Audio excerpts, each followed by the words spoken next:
우리들은 우리는 인생이라는 시간을 살아가고 있습니다. 제가 오래 살아서 이러한 말을 할 수 있는 것은 아니지만 사람들의 이야기가 참 다양하다는 것을 봅니다. 생김새가 다르고 지문이 다른 것처럼 사람들마다 수많은 이야기가 있고 그 시간 속에 살아가고 있습니다. 누구 하나 같은 사람 없이 모두가 자신의 시간을 보내며 그 안에 기쁜 일도 또 슬픈 일도 있어서 울며 웃으며 지내고 있구나라는 것입니다.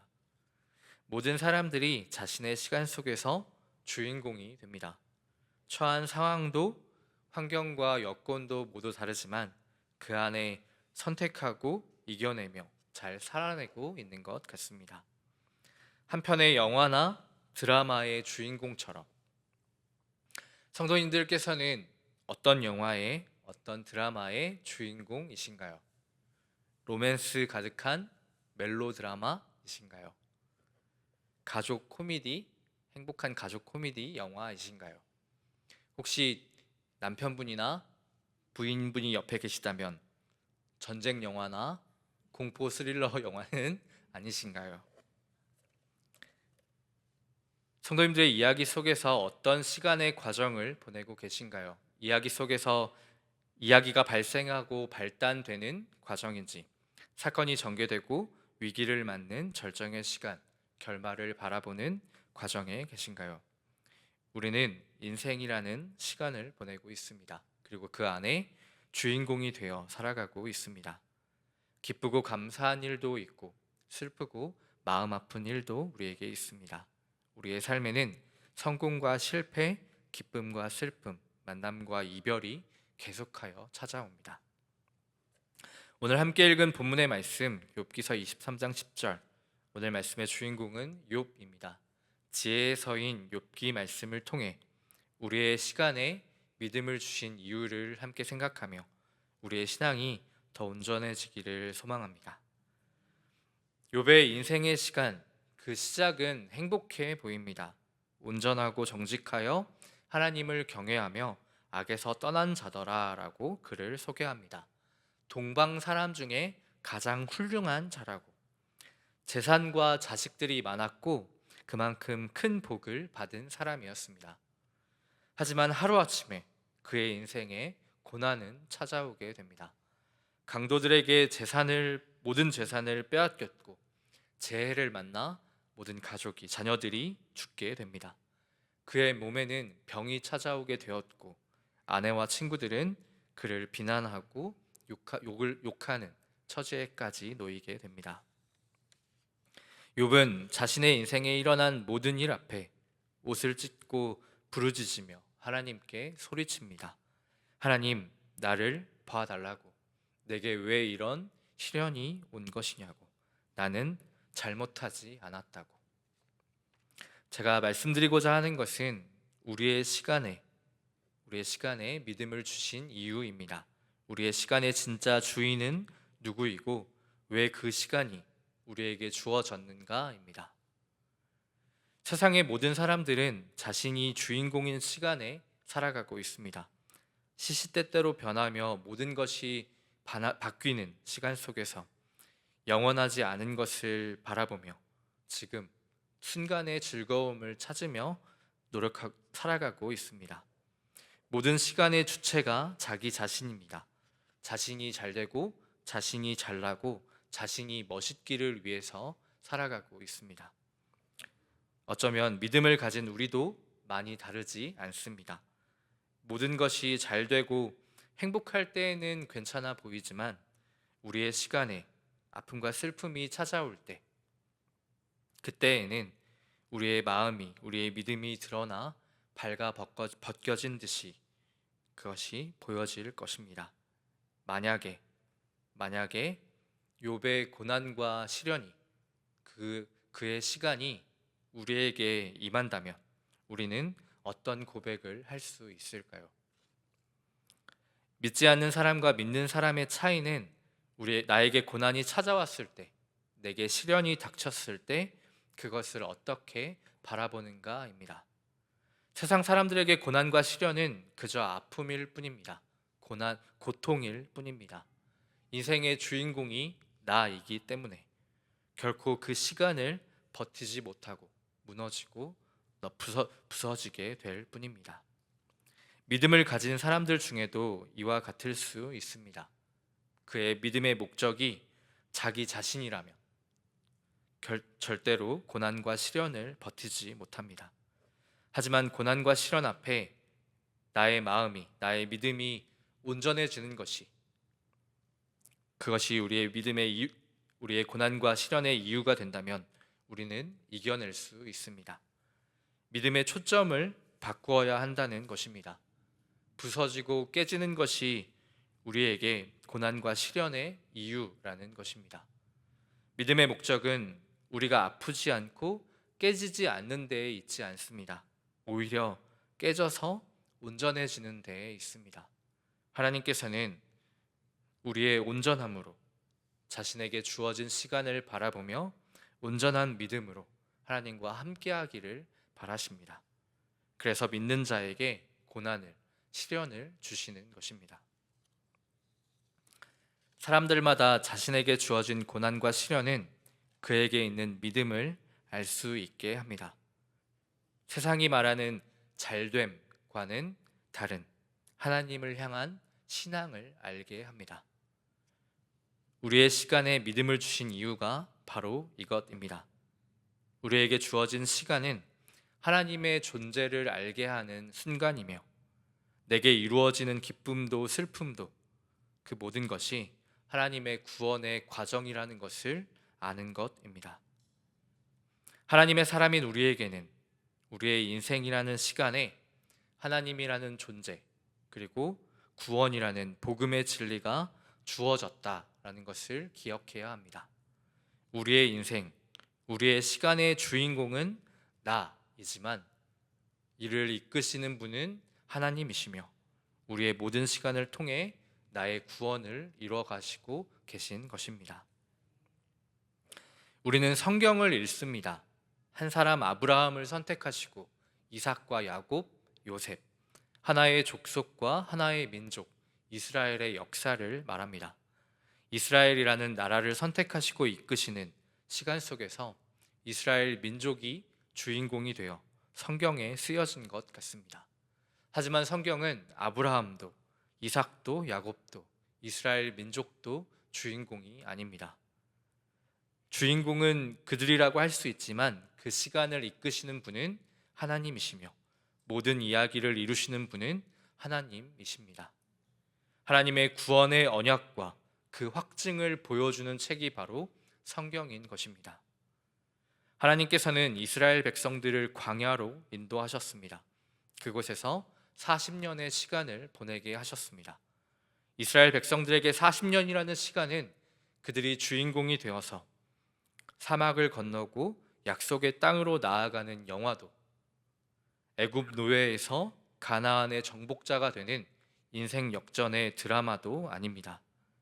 그들의 마음을 드러내시며 그들을 낮추시며 하나님만을 바라보는 말씀을 붙잡고 의지하는 백성으로 만들어가는 시간인 것입니다. 자신의 구원으로 이끄시는 하나님의 시간인 것입니다. 하나님께서는 광야의 시간을 통해 백성들에게 가르치셨습니다. 가진 것이 없어도 하나님을 의지할 수 있는가? 먹을 것이 없어도 하나님을 신뢰할 수 있는가? 앞에 보이는 것이 없어도, 앞이 보이지 않아도 하나님의 말씀을 따라 살 수 있는가? 상황과 환경이 아니라 하나님만을 바라볼 수 있는가? 광야는 하나님께서 이스라엘 백성들을 버리신 장소가 아니라 하나님을 붙잡고 의지하게 하신 장소였습니다. 광야의 시간은 힘들고 어렵기만 한 시간이 아니라 하나님의 구원을 분명하게 알고 따르게 하신 시간이었습니다. 예전에도 간증한 적이 있지만 저희 아버지는 뇌졸중, 뇌로 가는 혈관이 막혀 쓰러지셨고 거의 모든 몸이 마비가 되어서 10년이 넘는 시간을 누워 계셔야만 했습니다. 제 학창 시절의 많은 시간은 아버지의 아픔을 바라보며 그 수발을 돕는 시간을 보냈습니다. 수도 없이 마음이 무너지고 흔들리게 되었던 저입니다. 그런데 또 시간이 흘러 제가 전도사로 사역을 하는 중에 저희 할머니도 아버지와 비슷한 병으로 몸이 마비되고 한마디 말도 못하시게 되었습니다. 저는 아무것도 할 수 없는 시간에 놓였습니다. 그래서 사역을 하지 않게 되었던 저입니다. 하나님의 사역을 감당하는 것도, 말씀을 준비하고 아이들 앞에 서는 것도, 마음이 나뉘어져서 아무것도 하지 못하게 된, 하지 않게 된 제가 너무 부끄러워서 저는 2년이라는 시간을 도망하여 숨어 있게 되었습니다. 하지만 저의 시간에 주어진 믿음은 감사하게도 다시 저를 숨쉬게 하였습니다.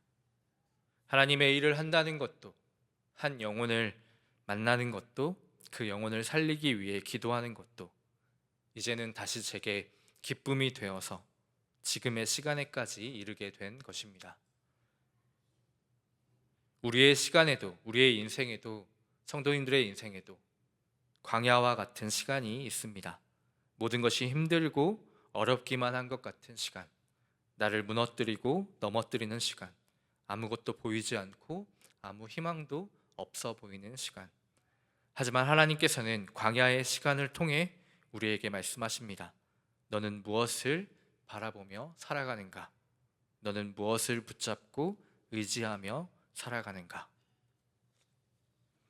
우리의 시간에 믿음을 주신 이유, 하나님이라는 존재와 구원의 복음을 주신 이유는 바로 여기에 있습니다.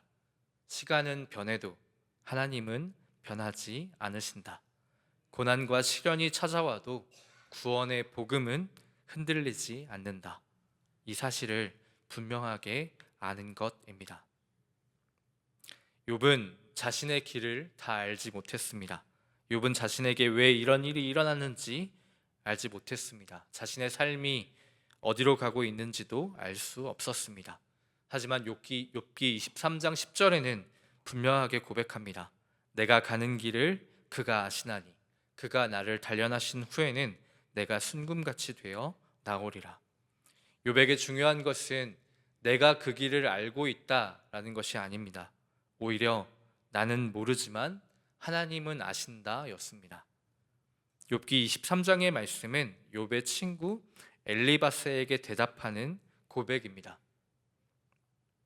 본문의 고백은 욥 자신이 자신의 신앙의 인격과 신앙 안에서의 명예를 위한 기도이며 고백입니다. 23장 전체의 내용을 보시면 알 수 있지만 사실 욥은 아직도 자신에게서 시선을 돌려 하나님을 보지 못하고 있습니다. 하나님을 보려고는 하지만 자신의 아픔과 고통이 먼저였던 것입니다.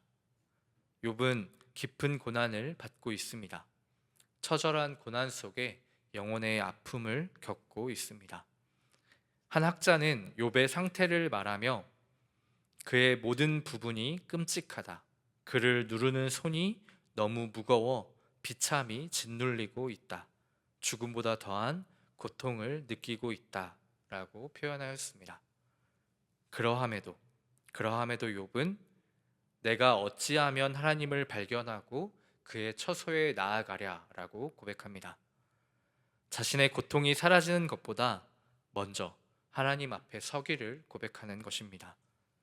하나님께 자신의 형편을 설명하고 대답을 듣고 무엇이 참인지 분명히 알고 싶어 합니다. 그렇지만 문제는 그의 시간에 하나님이 보이지 않는다라는 것입니다. 욥은 앞으로 가도 뒤로 가도 왼쪽과 오른쪽을 살펴도 하나님을 찾지 못한다고 말합니다. 보이지 아니하며 만날 수 없고 배울 수 없다라고 말합니다. 하지만 그의 고백은 분명합니다. 나의 가는 길을 오직 그가 아시나니 그가 나를 단련하신 후에는 내가 순금같이 되어 나오리라. 그는 어떠한 상황에서도 하나님의 주권을 인정하고 그분의 섭리에 순종하고자 하는 믿음을 보여줍니다. 자신이 하나님을 찾지 못하는 그의 현실보다, 그의 시간보다 하나님께서 자신을 알고 있다라는 믿음을 더 깊은 토대로 삼아 고백하는 것입니다. 불은 금을 만들기보다 금을 드러냅니다. 불은 돌을 금으로 바꾸지 않습니다. 오히려 금 속에 섞여 있는 불순물을 드러냅니다. 처음부터 그 안에 있던 귀함을 확인하게 합니다. 고통과 아픔 속에서도 진실을 버리지 않고 사랑을 포기하지 않으며 하나님께 마음을 닫지 않을 때 우리에게 있는 고난과 시련은 그의 신앙 안에 있는 가장 귀한 것을 드러내 보일 것입니다. 10절에 하나님께서 뜻하신 일을 이루신다는 믿음을 고백하면서도 욥은 그의 앞에서 떨고 두려워합니다라고 말합니다. 이는 다시 어떤 시간이 자신에게 있을지 모르는, 하나님의 응답이 어떤 것인지 모르는 그에서 오는 약함입니다. 믿음을 갖는다고 해도 두려움이 사라지는 것이 아니었기 때문에 두려움보다 더 깊은 곳에서 오는 하나님을 신뢰하는 모습을 갖습니다. 약해지고 무서워 떨면서도 하나님을 향해 한 걸음 더 내딛는 그의 고백인 것입니다. 욥은 자신의 시간에 하나님을 찾지 못했지만 하나님이 자신의 길을 아신다는 믿음을 가지고 무서워 떨고 두려워하지만 하나님을 떠나지 않으며 자신의 고통과 아픔 속에서 하나님께 부르짖으며 소리치고 있습니다. 우리의 시간에 믿음을 주신 이유, 우리의 인생이라는 시간에 하나님이라는 존재와 구원이라는 복음의 진리를 주신 이유는 모든 것이 변하고 바뀌는 세상 속에서 영원한 것을 알고 그 진리를 살아낼 것을 명하시는 것입니다. 사랑하는 성도 여러분, 하나님께서는 우리의 시간에 언제나 함께 하십니다. 우리의 모든 시간에는 나를 구원으로 이끄시는 하나님의 손길이 있습니다. 하나님을 바라보며 말씀을 붙잡고 의지하며 우리의 구원을 믿으며 우리의 시간에 믿음을 주신 이유를 살아내는 우리가 되기를 소망합니다.